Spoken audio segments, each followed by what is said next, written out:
Hi friends, ഞാൻ ഫുഡീസിൻ്റെ Onam special എപ്പിസോഡിൽ ഞാൻ ഇന്ന് ചെയ്യുന്നത് പച്ചടിയാണ്. അപ്പോൾ ലാസ്റ്റ് എപ്പിസോഡിൽ ഞാൻ ചെയ്തത് ഉള്ളിത്തിയലാണ്. അപ്പോൾ അത് കാണാത്തവരുണ്ടെങ്കിൽ അതിൻ്റെ ലിങ്ക് ഞാൻ മുകളിൽ കൊടുക്കുന്നതാണ്. അപ്പോൾ പച്ചടി വളരെ എളുപ്പത്തിൽ തയ്യാറാക്കാൻ പറ്റുന്ന ഒരു ഓണ വിഭവമാണ്. അധികം ഇൻഗ്രീഡിയൻസ് ഒന്നുമില്ല. അപ്പോൾ ഇതാണ് ഞാൻ ഉണ്ടാക്കിയ പച്ചടി. വളരെ പെട്ടെന്ന് തന്നെ നമുക്ക് തയ്യാറാക്കാൻ പറ്റുന്നതാണ്. അപ്പോൾ ഇതെങ്ങനെയാണ് ഉണ്ടാക്കുന്നതെന്ന് ഞാൻ പറഞ്ഞുതരാം. അപ്പോൾ നമുക്ക് വീഡിയോയിലേക്ക് പോയാലോ. ഇതിനായിട്ട് നമുക്ക് വേണ്ടത് വെള്ളരിക്കയാണ്. അപ്പോൾ ഇത് ഞാനൊരു ചെറിയ വെള്ളരീൻ്റെ പകുതി ഭാഗം എടുത്തതാണ്. ഏകദേശം ഒരു 3/4 കപ്പുണ്ട്. ഞാൻ ചെറുതായിട്ടാണ് അരിഞ്ഞു വെച്ചേക്കുന്നത്. ഇതേപോലെ കേട്ടോ, ഈ വലുപ്പത്തിൽ അരിഞ്ഞാൽ മതി.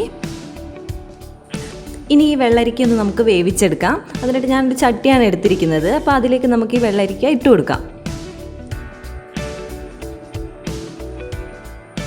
ഇനി ഇതിലേക്ക് എരിവിന് വേണ്ടി 2 പച്ചമുളക് ഞാൻ മുറിച്ച് വെച്ചതാണ്. അത് അതിലേക്ക് ഇട്ട് കൊടുക്കാം. എരിവിനനുസരിച്ച് ചേർക്കാം കേട്ടോ പച്ചമുളക്. ഒരുപാട് എരിവ് വേണ്ട. പിന്നെ വേവാൻ ആവശ്യമായ വെള്ളം മാത്രം ഒഴിച്ചു കൊടുക്കുക. ഒരുപാട് വെള്ളം ഒഴിക്കരുത്. ഇനി ഇതിലേക്ക് നമുക്ക് ഉപ്പിട്ട് കൊടുക്കണം. 1/2 ടീസ്പൂൺ ഉപ്പിട്ട് കൊടുക്കുക.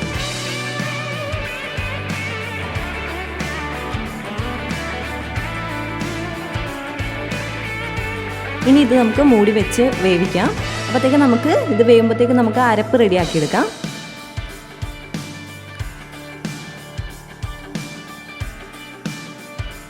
അപ്പം അതിനായിട്ട് ജാറെടുത്ത് അതിലേക്ക് കുറച്ച് തേങ്ങ എടുക്കുക. ഒരുപാട് വേണ്ട, ഒരു പിടുത്തം തേങ്ങ മതി.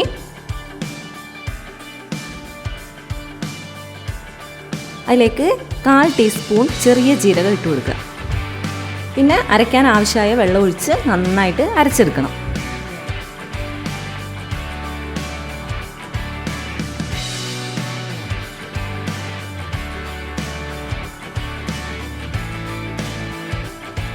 ഇതപ്പോൾ അരഞ്ഞ് കിട്ടിയിട്ടുണ്ട്, നന്നായി വന്നിട്ടുണ്ട്.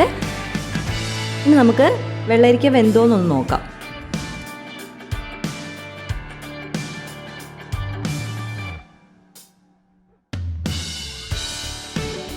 അപ്പോൾ ഇത് നന്നായി തിളച്ച് വന്നിട്ടുണ്ട്.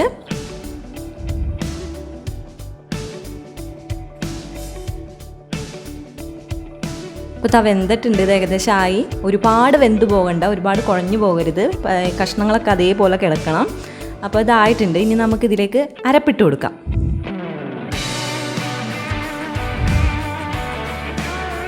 അരപ്പിട്ടിട്ട് നന്നായിട്ടൊന്ന് മിക്സ് ചെയ്ത് കൊടുക്കാം.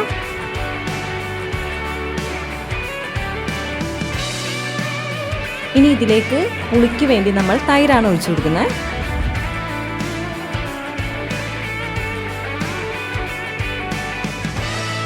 ഏകദേശം 1.5 ടേബിൾ സ്പൂൺ തൈര് നമുക്ക് ചേർത്ത് കൊടുക്കാം. പുളിക്കനുസരിച്ച് കൂട്ടുകയോ കുറയ്ക്കുകയോ ചെയ്യാം.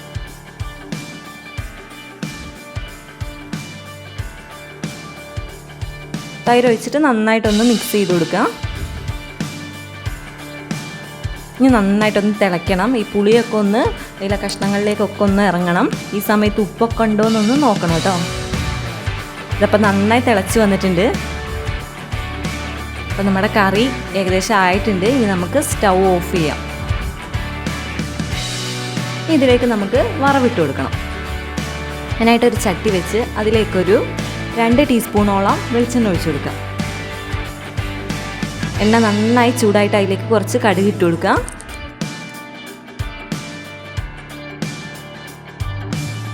ഇനി ഇതിലേക്ക് ഒരു 3 വറ്റൽമുളക് ഇട്ട് കൊടുക്കുക.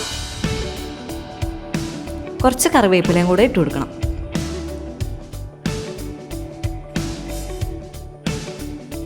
നന്നായിട്ട് ഈ എണ്ണയിലൊന്ന് മൂപ്പിച്ചെടുക്കുക.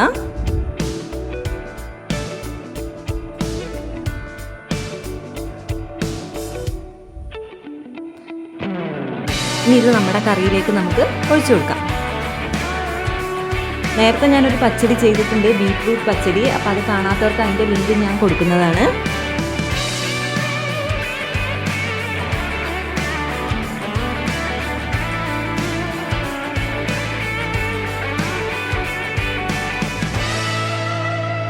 അപ്പോൾ നമ്മുടെ പച്ചടി റെഡി ആയിട്ടുണ്ട്. വളരെ എളുപ്പത്തിൽ പെട്ടെന്ന് തയ്യാറാക്കാൻ പറ്റുന്ന ഒരു പച്ചടിയാണിത്. ഒരുപാട് ഇൻഗ്രീഡിയൻസ് ഒന്നുമില്ല, വളരെ എളുപ്പത്തിൽ തന്നെ നമുക്ക് തയ്യാറാക്കാൻ പറ്റും. അപ്പോൾ വളരെ ടേസ്റ്റിയുമാണ്. അപ്പോൾ ഇതെന്തായാലും എല്ലാവരും ഓണത്തിന് ഉണ്ടാക്കി നോക്കണം. അപ്പോൾ ഈ വീഡിയോ ഇഷ്ടപ്പെട്ടെങ്കിൽ ലൈക്ക് ചെയ്യുക. കൂടാതെ എൻ്റെ ചാനൽ സബ്സ്ക്രൈബ് ചെയ്തിട്ടില്ലെങ്കിൽ സബ്സ്ക്രൈബ് ചെയ്യാൻ മറക്കരുത്. കൂടെയുള്ള ബെല്ലൈക്കൺ കൂടെ ഒന്ന് ക്ലിക്ക് ചെയ്യണം. എന്നാൽ മാത്രമേ ഞാൻ ഇടുന്ന വീഡിയോസിൻ്റെ നോട്ടിഫിക്കേഷൻ നിങ്ങൾക്ക് കിട്ടുകയുള്ളൂ. അടുത്തൊരു ഓണ വിഭവമായിട്ട് വീണ്ടും വരുന്നതായിരിക്കും.